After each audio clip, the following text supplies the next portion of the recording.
Well, yes. Here we are. What a way! What a way! What a way! Hey, in the words of Varnell Hill on Martin, did you miss me? Varnell. Yes. Close to Verdell, man. I like this. I like the idea of a show within a show. By the way, yeah.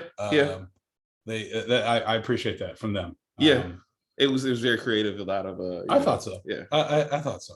Good to see you, brother. Good to see you, man. Good to be seen. good to be seen. Good to be. Hey, man. Look. Yeah, we're doing it. This is real. Y'all didn't expect this. Nobody. We didn't announce this. There's no. And it's not what we said we were gonna do. So it's not. This is not the player.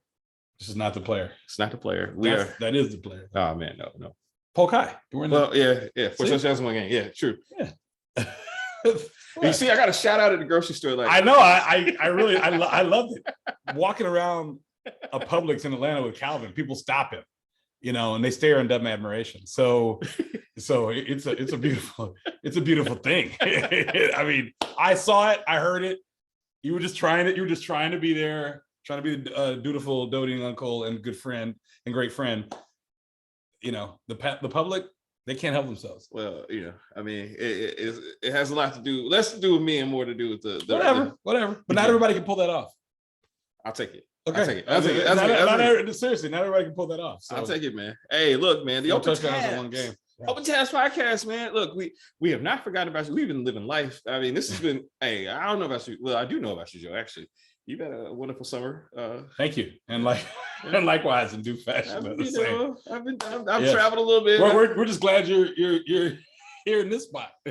Yes, but I don't blame you, man. If you can get out, Hey man, I'm vaccinated. As is Joe. As am I. You know what I mean? Like days are ticking down to the booster. I wear my mask wherever I go. Where I'm going tomorrow. Some of you happen to know. So, there it is. This place here. I'll be wearing my mask there too, as well. We'll be in the minority. I'm sure. But I'm double masking. I got an N95 and a. I'm going double with it too tomorrow. Yeah, man. But a lot has happened. A lot has transpired, and so we thought about what we want to do today. I still wanted to do the player with our intended guests. Yeah, they're 3 hours away and very important people. Yes. Yes. So we wait for the planets to align. Yes. On a day there's not National Football League game. It's not playing. So we'll wait for the planets to align on. We're gonna figure it out. Yes, we're gonna figure it out. Work it out, in the words of Lennon and McCartney. But in the meantime, between time, man, a lot has happened as we said. But one of the biggest things was the untimely, completely surprising death of one Michael K. Williams. Yeah, man. Whew.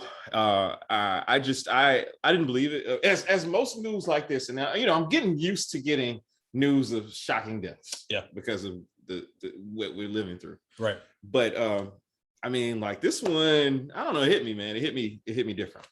And yeah, I think that since January 2020, innocence died in the last weekend in January 2020, and the deaths since that time, they've just been jarring, and I think this one's it's sad and numbing. Yeah, I think at the same time. Yeah. That's very apt. Because this was supposed to be a big, I don't know if the votes are in for the Emmy. Yeah. I think a fitting tribute to the work that he did. To his work, and his work is the canon of modern American television. By and large. Yeah. Or is within the canon of modern American television. By and large. Yeah. I think a fitting tribute would be that Emmy, a posthumous Emmy, for his portrayal of Montrose. I mean, and I think he was a front runner anyway. I don't. He was, I believe, it's strong competition, but he was his performance was something to behold. I mean, it was really, in keeping with. I mean, the reason why we're going to be talking about this guy, like, just a sitting president listed a performance of his as transcendental, as something that caused him to enjoy television in a new way. And it just, again, man, the mark that he left. So when did you first become aware of Michael K. Williams? So it's The Wire for me. Okay. And yeah, it's The Wire for me. Yeah. Now I've admitted this. We have this on tape. I've talked about this in our Wire episode. We haven't done a Boardwalk episode, but in our Wire episode, I'm not an Oz. I didn't watch. There are a lot of things I didn't watch. So and I didn't watch. Excuse me, Oz. I didn't watch the first 3 seasons of The Wire. I came in 4. Okay. Which was an interesting season to come in on. Yeah. So I did not see the evolution of Omar until. So I watched season 4, and then I went back and watched 1, 2, 3. Gotcha. Back when on my Netflix, you can get them in the mail. You get them in the mail. Yeah, and I because of The Wire, I upped my subscription to like from 2 at a time to like whatever the max was. Yeah. I think it was 4 at a time. So I was watching like seasons because they weren't on demand at the time. Right. This was like, I don't even know if on demand really a thing. It wasn't like full seasons like this. Right. So or it was changing. It was happening. It was evolving. It was right. And so I was living in DC spring and summer 08. Okay. And The Wire finale, season 5 finale was that spring. And so after season 5, then I went back and watched everything, or 1, 2, 3, and I had to wait again for the DVDs to come out to go back over that. But by that time, I think like on demand it caught up. So as Omar Little, my introduction to Michael K. Williams is Omar Little. Okay. Because the last season of The Wire was they actually were showing them on demand first. You could watch it the week before. Except the finale. The finale, right. Yeah. So for me, it was 07. Yeah. And I guess it was 06, 07. It was somewhere 07. And I know I was recruiting, so I was on the road. Yeah. And I would make sure. So I would make sure I was where I needed to be on Sunday nights. Right. In place, so that I could be in my hotel. Yeah. Or if I wasn't traveling till the next day, whatever, I was going to be watching. Really, in the hopes. I mean, I like the other characters, but he was just different on screen, man. Yeah, man. Yeah. So that was me. What about you? Yeah. So that was I became aware of him on The Wire, for sure.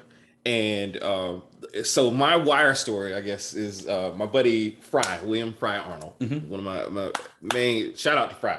Shout out to Fry. Memphis, Tennessee. Fry was begging anybody who would listen, please watch The Wire. And he had these, I'll never forget, he had these, like, I don't know whether it was Japanese or like Chinese, like these imported yeah.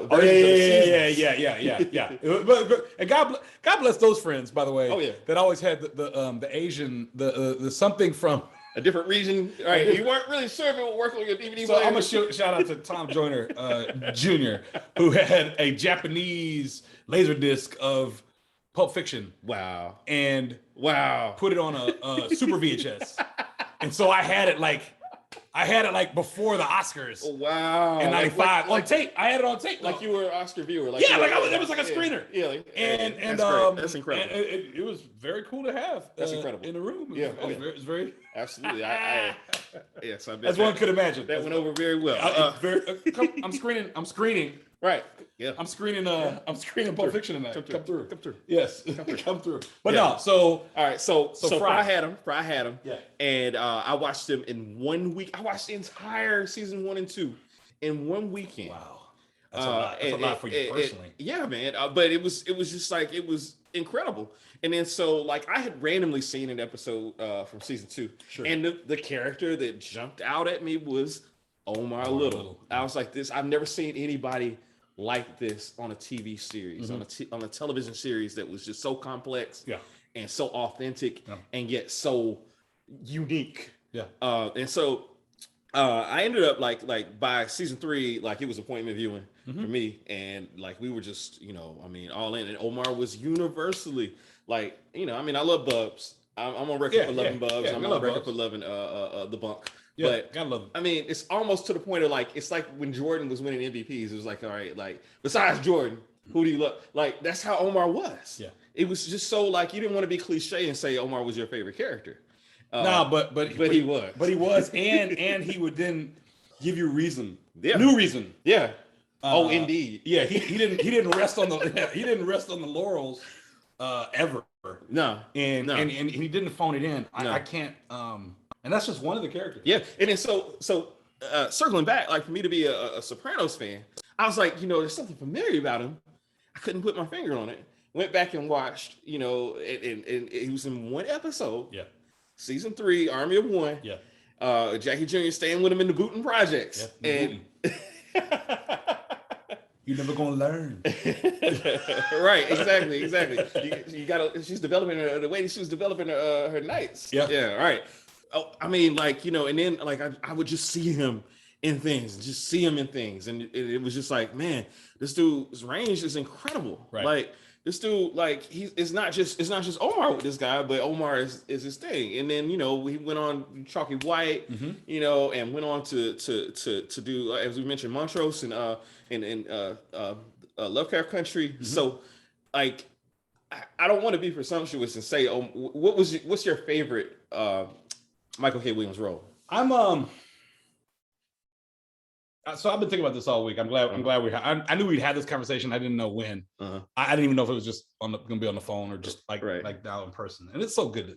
Man, yeah. I don't want I don't want to start. I don't want to do it. My man. I don't want to go there. But it's so good to see you. But so I watched the night of. Yes. Okay. Yes. And I can't even remember the name of the character. I haven't even looked it up, but I watched the night of. I remember reading about it first on like a Sunday Times. What to watch now, and it supposedly it was Gandolfini. So it was supposed to be James Gandolfini. James Gandolfini, right? Yeah, so James Gandolfini was going to be the John Turturro role. Yeah. If you haven't seen it, it is on HBO Max right now. It's a quality watch. Oh, it's so strong. And anyway, long story short, I thought his the power that he had in that space in prison was so all-encompassing. Yeah. That he had powers Omar Little, but Baltimore is big. Yeah. He had powers Chalky White. Yeah. Yeah. But in a segregated Atlantic City. Right. Okay. I thought he had some power in Lovecraft because he had an understanding of some understanding of the supernatural and the things that they were trying to figure out. But in a confined space, like the penitentiary there, or the jail, I thought his power was all consuming and he just was omnipresent. Yeah.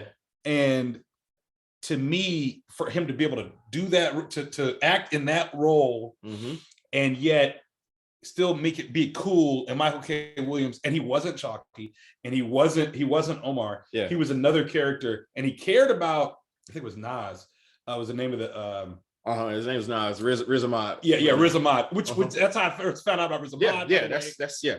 And man, if you haven't seen the night of, I can't. Like, for me, it's the night of. Yeah. The close second is Chalky White. Yeah. And partly because Chalky was bad, brother. Yeah, Chalky was bad. Chalky not only he didn't just hold his own. He we don't shine. Yeah, we illuminate the whole show. For sure. Okay, for sure. The whole show. For sure. And I just want to say this as well. Since we're talking about, I'm going to obviously turn it back to you. Chalky in the penultimate season, 5, I think it was, or 4. In the penultimate season, he and Jeffrey Wright were at such a sonic level. Talk about of acting. They took the show. They ran away with the show. Like they took it. Yeah. And they just ran away with Terry Winter's show. Yeah. Yeah. And they had to wrestle it back from the black guys. Yeah. It became something just totally horrible to me.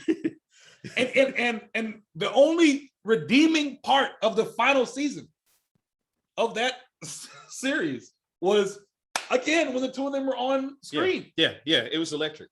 It really, But I'm from Texas. I ain't from Africa. I'm from Texas. You know what I'm saying? Everything Chalky did, so proudly black. Yeah. Oh my gosh. brazenly, unapologetically Black. Yeah. Yeah. Oh my God, Michael K. Williams. Yeah. God bless you. Yeah. For being that. Yeah. I'm preaching that, but I'm just saying for being that on film. I'm getting angry. Yeah. I feel like Christian right now. I'm getting worked up. Shout out to what we Christian. need. Shout out to Christian. Shout out to Christian Watchman. So that's it from in the night of. I gotta look up the characters. That's so sad. I don't know the characters. In the night of. This is impromptu, folks. I mean, like we I didn't do any. I didn't do research. research. This is life. This is life. I don't have anything in front of me. We're on one laptop. I don't have anything. No notes. I don't have anything in front of me. But who are you? What's the seminal MKK for you? You know, I hate to be cliche, but it's Omar, and I want to at this point. That's not cliche. I want to talk about like just go in depth and go into it about like just what he did in terms of for so many different communities. I mean, the obvious is the LGBTQ community. You know what I mean?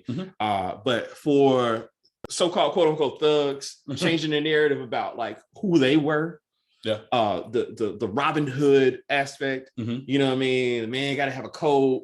You know what I mean? Not laying his hand on no citizen. I never hand on no citizen. You know what I mean? Like knowing about the Greek mythology, because that rings so true, because that's what, you know, I mean, like, I know they did their research, but like Black kids growing up, I mean, we love mythology. Mythology was like our thing. You know what I'm saying? Like we had a toga party in fourth grade tag. I'll never forget. We made ambrosia and drank nectar. And like that was one of our things. And so for him to know, like, you know, that's Aries, you know, Mars is the Roman, like, you know, I mean, just like he was so well-rounded. And then like, I mean, just to get back to the LGBTQ, like he just was, you know, just it was nuanced, but it was something we had never seen before in terms of like manhood being, because Omar was a man. He was a man's man, you know what I mean? And so often the stereotypes on TV or, you know, and there's, I mean, that is an aspect of life as well. But to have this guy represented the way he did, boldly, proudly, you know, and bring light to that community in that way was just amazing to me. You know, I mean, he was not afraid, man. He was not afraid. No, you know, I was gonna say this about Omar. It's interesting. And I watched The Wire probably fully through, probably 4 times. I always wondered, like, did they enjoy these characters? Like, what was it all for? What in the end? So when Omar went to whatever island he was on, when he was finally happy, right, and it was just living life, enjoying himself, and he got the big score, and he had enough to leave and go and just be where nobody's asking any questions, nobody cares. I loved that Omar. I mean, he was like, you know, again, same spirit, like giving out, you know, food and all that. That's his spirit. He was Omar. A generous spirit. You know what I mean? And he was just, you know, he was finding his niche in that. And he had the code. And he had a code. Man, got to have a code. When they shot at his grandmother on Sunday. Now, I would tell you, though, the most powerful scene for me actually was with the one moment where he was in the wrong. And it was the scene where he and Bunker sitting on a bench. You know, that's the most powerful. To me, that's the most powerful scene in The Wire. It's whatever 90 hours, whatever the number, or 70, 80 hours. Personally, for me, that is when I think of The Wire. And when I think of Whip. All that. I hear Wendell Pierce. Coming out of, I hear the Wendell Pierce coming out of Bunker. Right. In that moment. If you know anything about him, that's literally him. What he's about. As well. But God bless the city of New Orleans, man. Exactly. But yeah, man. I mean, like that moment there, man, when he spits, when Omar spits on the ground after Bunk gives him the what for. You know what I mean? Like he knew he was wrong. You know what I mean? He knew he was wrong. But that was just powerful. Those two actors, again, like he brings out, and Wendell Pierce, to your point, is just a fantastic actor. Absolutely. He's, you know, one of our best, and doesn't get enough praise or credit. You know, one of my shining moments on Twitter when I first joined Twitter was being able to have a little banter back and forth Falcon Saint stuff with Wendell Pierce. You know what I mean?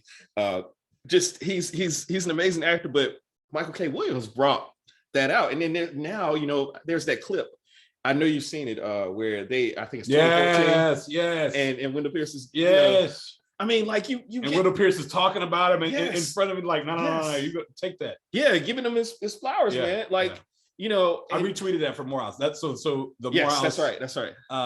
We had our tribute.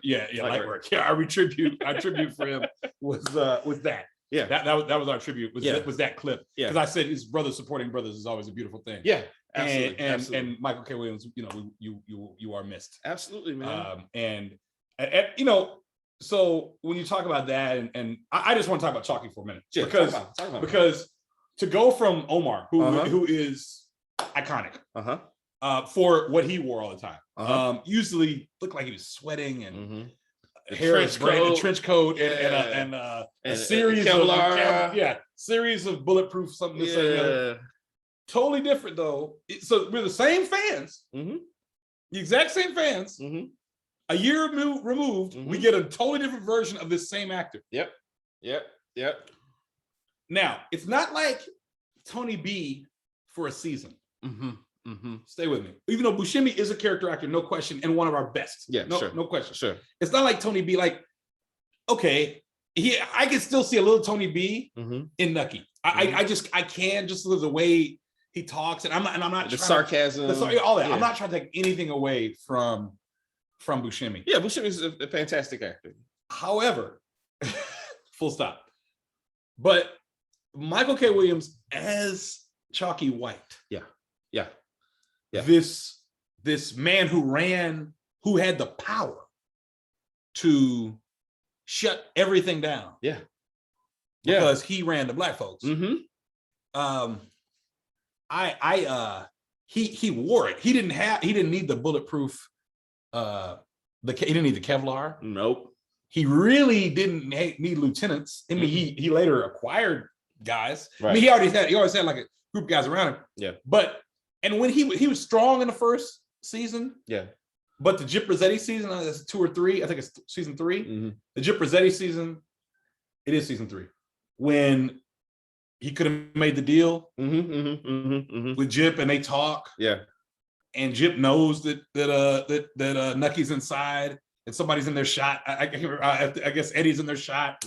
And they got to do all this stuff. And it's just crazy out of Chickabone Beach. And man, that was just strong, man. I mean, like he was so strong. Yeah. And even when he's fighting with Capone, like what? Yeah, toe to toe, like toe to toe with black Capone. Man. Yeah, this black man, like unafraid. And that's the common theme. Like he was to your earlier point, man. He was diverse enough to do all these different roles, like in different time periods. He's unafraid in every single Montrose. Unafraid. Now he had some moments like where he was like, like going down through it. Yeah. But unafraid. Yeah. You know what I mean? Yeah, completely. And I just think he was careful about the roles he chose. Yeah. And he probably, to his detriment and unfortunately to our benefit, I'm sure every performance stripped something from him. He laid bare. He laid bare in every performance. And that's not to say other actors don't do the same thing. I'm just saying I'm fairly certain that playing Chalky for 4 years, 4 years and change, there's an emotional toll. Playing Omar is an emotional toll. Being in the night of, where you basically run a prison and you decide who dies, who lives, and who what happens to whom. Yeah, he's the kingpin. Yeah, literally. The kingpin, the executioner, the judge, everything. That has a toll. That takes a toll. And so, and then in Montrose, you've got gender identity questions, sexuality questions. You've got father-son relationship stuff. You've got family legacy. You have problems with your brother. And it all goes back. It all goes back in that story. It all goes back to, just identity issues at a teenage, when you were a teenager, and stuff back with your dad and your dad and your brother and just all this stuff. And I'm glad you hit on that, man. He carried all that, man. Yeah. And that's a lot. he was, I think, another thing that really stands out about like the roles that he chose. He was always like breaking ground in terms of stories that had not been told. Yeah. You know, I mean, when your point about the family, the dynamics of that particular family, like we don't see those kind of rivalries. We always see brothers and sisters I mean, like there's some rivalries here and there, but generally, especially with Black shows, the families are tied, and everybody gets along. It's not really that dynamic, or if it is that dynamic, it's silly. But Lovecraft went all the way there, brother. All the way. Everything was jacked up. All the way there. There was nothing. I mean, there were people to cheer for. Yeah. But you didn't know what side of the thing you were on from episode to episode. It was constantly changing, and yet he found a balance and a way. And I mean, they all did. The whole cast did. I mean, Lovecraft. God bless it. I'm still a little afraid of it. Yeah, that's so I can't like so this week it's been staring at me, right? Yeah. Right? And so the SEO and me saying it they're probably gonna be ads about it on my phone, but it's been staring at me on HBO Max, and I've been politely stepping around it, partly because of the that one episode with the girls. The girls, yeah, that's I can't. It's a lot of trauma, man. That street is downtown by the stadium. Yeah. You can literally like over by Peter Street or something, or was no, not even no. Well, kind of, sort of. But you can drive down that street. They shoot so many period things on that street, and where they took the girl, made her quiet, and then drew on the ground, and the girls crawl out of there. You can ride by there right now, like in broad daylight right now. Yeah. I did it one day, and I was jacked up for the next hour. Yeah, no, it was traumatic. It was. I mean, and I can't watch it at night. I still can't. Yeah, I couldn't. I never watched a single episode of Lovecraft Country. I watched the first 3 at night. Like, what am I doing? No, and it was summer 20. We weren't going anywhere. No. So and then I'll never. Woo, boy, just on a little Lovecraft tip, which even though it doesn't fit our thing because it's one season. Right. But when the Emmett Till, the Bobo episode, when he had the tie on, and they're in Chicago. And he asked the question in the first episode, the second episode, am I going to enjoy my trip to Mississippi? And he says no. Man. And he said, and the Ouija board says no. And I said to myself, I think I put it on Facebook like, they didn't do that. No, you didn't do that. You didn't do that to me. Yeah. Like how dare you do that to me? 45, no, not 45. It was like 55, 45 plus 20 at the 65-year anniversary of his brutal murder. And they went there. Yeah, heart-rending.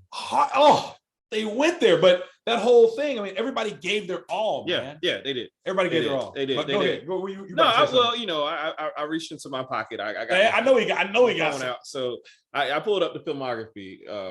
I forgot Miracle of Saint. I forgot he was a Spike alone. Like, and so like the story, I didn't know this story. I knew that I knew bits and pieces of the charismatic scar, the scar that not charismatic, the symbol, what he was known for, having a scar. Yeah. Okay.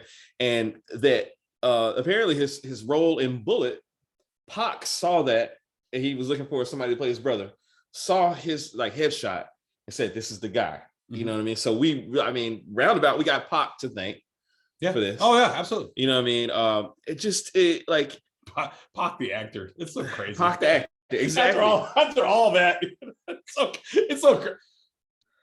I had forgotten that he was in Gone Baby Gone, which have you seen Gone Baby Gone? Of course. I forgot about that. I mean, he was with the big directors, bro. Yeah. Oh yeah. That's not no weak stuff, man. No, I was gonna watch Gone Baby Gone the other day too. It's interesting. I would have seen him. Go ahead. I'm sorry. The Purge. Okay, I never saw it. It was actually the second Purge. I never saw any of the Purges, but go ahead. He was. I mean, I wouldn't say that you needed to necessarily watch it, but I appreciate that. Good. For you, I would. Yeah, man. The 2018 Superfly, which is an underrated. Have you seen that? No. Shot in Atlanta though. Underrated movie. Okay. Underrated. I want to check it out. I'm gonna check it out this week. Of course, he's done the circuit of Law and Order. He did. Yeah, I knew he was. Yeah. I mean, New York actor. I mean, come on, he had to have been in Law and Order. At least one of them. Oh no, he's in the SUV as Chris Moltisanti said. He's in the CSIs as well. He's I'm with it. Yeah, man. That makes sense, though. I mean, yeah. He had so Community fans. Were you in the Community? First season. First season. Okay. So he wasn't first season. He wasn't first season. He played Dr. Marshall Kane in a 3-episode run that yeah. You know, I mean, you know what? I liked Community at first, but I was like, why are they still there? That's what never made sense to me. Because you should have got the associates. Yeah, you should have got the associates. Yeah. Why? That's what never made sense to me. Sorry. Well, you know, I mean, that's why I was like, this is silly. Thank you, Donald Glover. Yeah, but I mean, thank you, Donald. Thank you, Dan Harmon. You know, I'm a Rick and Morty guy. So all those. When They See Us, which I still haven't seen, Joe. Me neither. I don't. I was too angry at the time. I think it was. I started it, and then I got to get my dates down. But I think I started it, and then I think George Floyd died. Yeah. And I was. I was done. Yeah. I could not. I went on like a. That's when I started like an Office binge. Okay. Or Veep binge. It was one of the two. Like, I need something light. I don't want. You know what I realized? I want none of this world. The Office is your Office is my BoJack. Like when I just need to, when I'm overwhelmed, when I need my weighted blanket. Like BoJack Horseman is, and it's probably not a good thing for me to be watching BoJack when I'm that way, but I don't know enough about it. I have no idea what that is. Yeah. So I'm gonna look it up. It's just for like me and maybe Reese. I don't know. Somebody. I don't. Shout out to Reese. Shout out to Reese. Shout out to Reese. Anything to drink here. So well, we do have a ton. I got 90 bottles over there. Literally 90 bottles. But, and cans. So he also did video game voices, and like, so when I was looking at trivia online, like Battlefield, like he was legendary for that particular game. Okay. The fans of Battlefield, that was the first thing they said was like, yo, you know, Michael K. Williams' voice, iconic. Like, just he dibbled and dabbled, and he was a dancer. Yeah. And so I knew that part. That's the part I the knew. clip that I have enjoyed the most out of this whole tribute to him is there's a clip of him dancing in New York. Yeah. With the one on stage or no, on the street, like in like a basketball court. So like maybe Rucker. I don't know where he is. Yeah. But he's, I mean, just the sheer joy. And he got to dance in Lovecraft. What's the spirit, like esprit de corps? Esprit de corps. Mm-hmm. Like he has that. Like he's just. It's like the hoof moment. Like, yeah, man. He has, like, he enjoyed life and lived life on his terms. And I don't give a damn about, you know, I mean, like, I hate that we have lost him. I don't give a damn about the circumstances of it, you know what I mean? Because I'm not in any position to judge anybody about it. I don't know the pain. I don't know the pain. Exactly. It's the same thing with Gandolfini. Yeah. I don't know. Look, these artists are who they are. Yep. If he was my friend and I knew it, I'd try to do everything I possibly could to help him. Yeah. I never met him. Yeah. Never knew him. Yeah. I know those characters exceptionally well. Yeah. Okay. Exceptionally well. Yeah. Was he ever in Oz? No, I don't think he was in Oz. That he was never in Oz. He wasn't in Oz. Well, this is the movie. Hold on. So Law and Order, Deadline, Sopranos. No, he never was. Third Watch. Never was. Cop number 1 on Third Watch. Gotta love those cop number ones. Yeah. Cop number 1s. Let's see, The Kill Point, Human Giant, of course, another CSI, Philampus, Boardwalk, for 5 years. Detroit 187, Aqua Teen, Hunger Force. Aqua Teen. Yep. Shout out. Yep. High School USA. Lucas Brothers, hilarious. The Adderall episode. Bessie. Mm-hmm. Outstanding job in Bessie as well. The Night of Freddie. That Freddie was Night. Okay, Freddie Night. I knew it was like some ominous. F is for Family. That's on. See, there's so much stuff. And now I'm gonna get on. I'm gonna get on Netflix and just, you know, I mean. So, and here's, like, he left us with so much. So what had he done after that? After Lovecraft, that was it. So Lovecraft was it, man. Okay, because at least for he was supposed to be in something. I think he just inked. He something. filmed some. He did some film work, and so yeah, like Surrounded and Body Brokers, whatever that is, Surrounded 892. But he was supposed to be in something else that they just announced. They had just announced it was some adaptation of something, and now they got to recast that. Yeah, man. I mean, it's a tremendous loss, man. He had a lot more to give us. So much more. Yeah. But I mean, you know, just like, I hate to be cliche and be Big Lebowski, but you know, in your wisdom, Lord, you took him. Like so many young men. Like so many young men. Before their times. Or the beaches. Give me the whole line. And Lawn Dock. Yeah, give me the whole. Hill 364. I shouldn't do that. I needed to laugh. I needed to laugh about that. I mean, that's, you know, I mean, we have it's to. sad. It's sad, man. It's senseless and it's crazy. Yeah. You know, as we talk about that, you know, Philip Seymour Hoffman. Yeah. Yeah. You know, and I was thinking about 10 years ago was Amy, and just fuck drugs, man. Yeah, man. Fuck drugs. It's so far reaching, man. You know, people talk about pop culture like it's just pop culture, right? Look at its impact. Look at the impact. It's like profound. It's profound. What are we in the pandemic? What are we without pop culture? What are we without Tiger King? What are we without rewatching The Wire? What are we without rewatching Boardwalk Empire? Without rewatching all these things, you know what I mean? All this content. Like pop culture is everything. You know, it has saved us in a lot of ways right now. So, you know, like, you know, when I tell people that I have a pop culture podcast, you know what I mean? Like, I'm dead serious. I love it. This is you are wearing pop culture. I'm wearing pop culture. I'm like, you know, Liz locker room for touchdowns one game. Polkai. Yes. Or it was like he's got the football. He's like that. Yeah. Yes. Yeah, man. But pop culture, man, and so like, you know, it used to in the early days of Twitter too. They used to clown people about like, you know, celebrity deaths. Like you ain't know Michael K. Williams. Why you care about? Yeah, that's. You know, I think I would hope that we as a society but I do recall those quite a bit, and then having to explain like why it mattered to me. Yeah. I'll put it this way. When you meet somebody once for like 5 seconds and you took a picture, and now that sounds judgmental. I'm not against like post your shot. Yeah, exactly. Because you know that character, right? Or you know that person's music, right? Or you know that person's words that they wrote, and you were inspired by it, or your life was life changing in some way, shape, or form. Yeah. Period. You know, no question. Yeah. By the same token, I look at that too, and I wonder, you know, aloud, I wonder, you know, do we? Well, no, I wonder. I appreciate the fact that we have evolved to the point where you can celebrate someone's life however you want to. Yeah. Yeah. And because it's your business. Yeah. And so for me, upon hearing of his passing, I was very, very sad. I still am. I'm very, very sad. And it's extremely, extremely unfortunate. Yeah. And I fortunately we have the work to get, you know, go back to, and he was on such important landmark. He made such important things. Yeah. He didn't do. I watched the game earlier this week, and I was thinking like Michael Douglas doesn't make bullshit.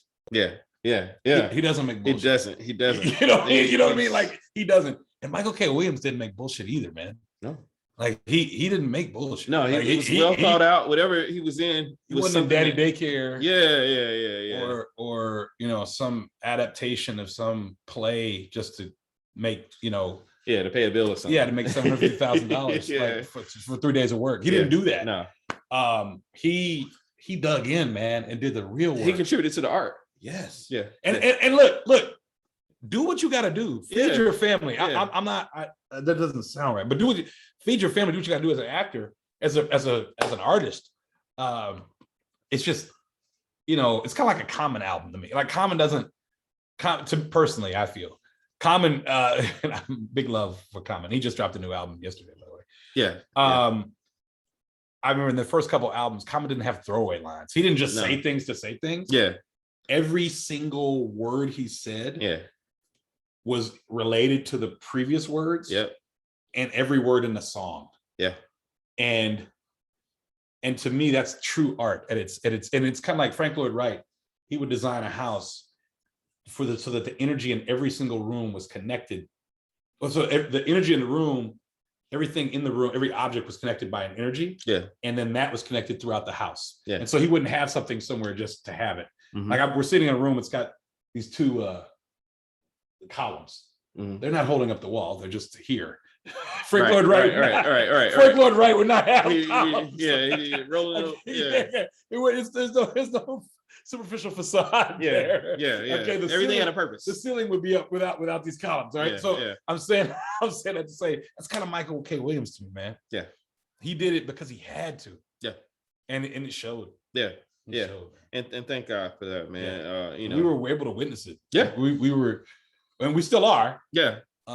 But we were able to witness that. Yeah, I mean, it's just a shame that I now I can't look forward to too much more of like when he's gonna pop up, because I again, like Love Care Country snuck up on me. I wasn't expecting it. No, I wasn't either. I hadn't, and usually I'm kind of I avoid trailers, but usually I'm kind of on stuff. I didn't expect, and I certainly didn't expect to see him in it. When did we see him like late in? What is he in the second episode? Second episode, I believe. Yeah, we didn't even see him in the first. No, he was in the first episode. No, he was referred to in the first episode. They were looking for him. I think. Yeah, he was looking for him. Yeah. And he didn't even see him to the second one. He was locked up. They had to get him out. Yeah. Just crazy. I mean, that whole thing. That first episode was wild. It was wild. The wildest. Yes. The whole series was wow. Thank you, Misha Green. Look, if you didn't do anything else in life, if you had no other purpose, you gave us those 10 hours in the summer of 2020. Yeah. Good God. Yeah, Woomy and Woomy and Journey, Jonathan Majors, Courtney B. Vance, Courtney B. Anjanae. Yeah, and I can't think of the little girl, the daughter's name, but just outstanding work. Yeah, fantastic. So Joe, we are still going to do. No, I promise y'all, we're still doing the player, and we're in season 3. Season 3. Look, we've already talked about a lot of what we got to rework. We got to rework it. Glad we're together. Right yeah, man. But we're gonna, like this is gonna be a good fall and winter. Absolutely. We have the Open Tabs podcast. There's so much material. Somebody was telling me the other day they listened to one of the episodes again, and just appreciated the banter and we have banter, brother. Yeah, we do. We got that down pat. We do. But we appreciate each and every one of you guys. Absolutely. We it's a labor of love, but it's a lot of love in the labor. Real quick, and while we say all that, yes. Let's talk about it. If you know where that's from, let's talk about it. You probably don't know where that's from, but if you do know where that's from, that's cool too. Let's we were talking about how it's been a good summer and oh boy, things have happened. Oh boy. Yeah. Okay. Well, I guess I have an announcement. Yeah. Oh, it already went off. Yeah. Oh no. Yeah. By the way, supports and people's Cash. We got you. Here he is. He's trying to deflect. We got you. Yeah. Back to you. Okay. All right. Back to you. Throwing it back to you. Here, right to my left. Dr. Calvin M. Smith III, Mad Dog, MD, was elected by his colleagues to the Nashville Board of Health to serve as the vice chairman this year. Congratulations, man. Congratulations. When we get a producer, we get some applause. Congratulations, man. Thank you, man. I prayed on it. This is something that my predecessors. So I served the past year on the Nashville Board of Health. Yeah. And it's a 5-year term. Okay. The chair when I joined was a doctor by the name of Alex Jonger. Excellent, just top-notch person. He's an orthopedic surgeon at Vanderbilt University. Excellent person up and down. Is the COVID task force leader. Really has gotten Nashville with our incredible numbers and the incredible things that we've done to try to protect and help the people of Nashville. He's done an excellent job. He notified us that he was not going to seek another term, but it would have been his 3rd term as the chair. And a Black woman, dynamic, fantastic woman, Tanae Franklin, has been serving as the vice chair. Okay. And so she was nominated for the chair. I was asked before the meeting, not by any of the board members, but just in general, would I be willing to serve as the vice chair? I'm the youngest person on the board. I took this past year to really learn. One of the guys, Jim Diamond, that works in the department, was like, you didn't really say very much at the beginning, but when it counted, I was one of those guys that stepped up to the plate. Mhm. So I say all that to say, I prayed on it, thought about it, and I was like, okay, cool. And then there was a moment where one of my other colleagues, David Fredericks, was nominated, and I deferred to him because he had the experience. But being a physician, I think it's important to have at least one physician on the chairship. Mhm. So all that to say, it's a huge honor.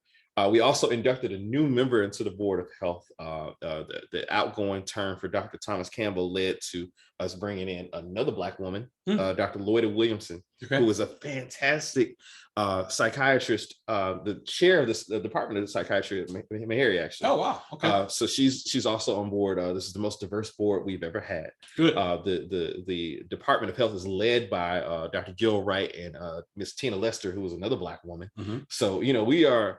Dr. Stephanie Kang is our pop. I don't want to misspeak on what she's health equity, I believe. Okay. So forgive me, Stephanie, because we got a meeting on Monday if I if I misspeak it. But the point is, we got so much diversity, and not just diversity, but inclusion, and not just inclusion, but equity. Equity. Yeah. Stakeholders. Yeah. You know what I mean, and protecting the people, because right now there's a lot of concerns about, and rightly so, about the vaccine, about the history of medicine and what we have done to African Americans, to other impoverished people, to our Middle Eastern colleagues, to our Hispanic colleagues. It's grossly unfair what has occurred. So we are in place to protect and to do right by people, and to be gracious and kind, and to be patient and explain and be there for these communities, and be in the communities, and be a part of the communities. Yeah. And if I'm not doing that, then I'm not worthy of that position. So I take it very seriously. I'm very happy. Thank you, Joe, for I wasn't gonna let it go. Yeah, man. Yeah. you don't let me off the hook. No, I I wasn't gonna let that go. Nope. Yeah. Here we are. Because I don't let you off the hook either, man. And we're here. And we're here. Nothing to say right now. In your beautiful home, man. Thank you. Appreciate that. We'll take that. So I knew I was coming to town. I was like, look, man, we have to do this. Yeah, this is huge. Overdue. This is huge. We're gonna be in the same place tomorrow. Yeah, we are. Hopefully watching a victory rise up. Rise up, baby. Rise up, baby. Arthur Smith, I'm interested to see. You've held back so much, so I'm interested to see what you're gonna put out there. Terry Fontenot, excellent draft pick. Kyle Pitts, no complaints. No complaints on it. But let's see what Matt still has left in the chamber. You know what I mean? Beautiful, bold, young Black quarterback wouldn't hurt one bit. I'm just gonna say it again. Well, that's the last time I'm gonna say it. I'm not gonna say it anymore. Even if if it doesn't go well. Looking at this college landscape, it's probably gonna be a couple people. It'll be a couple, but not like it was this year. It was a plethora. It was a.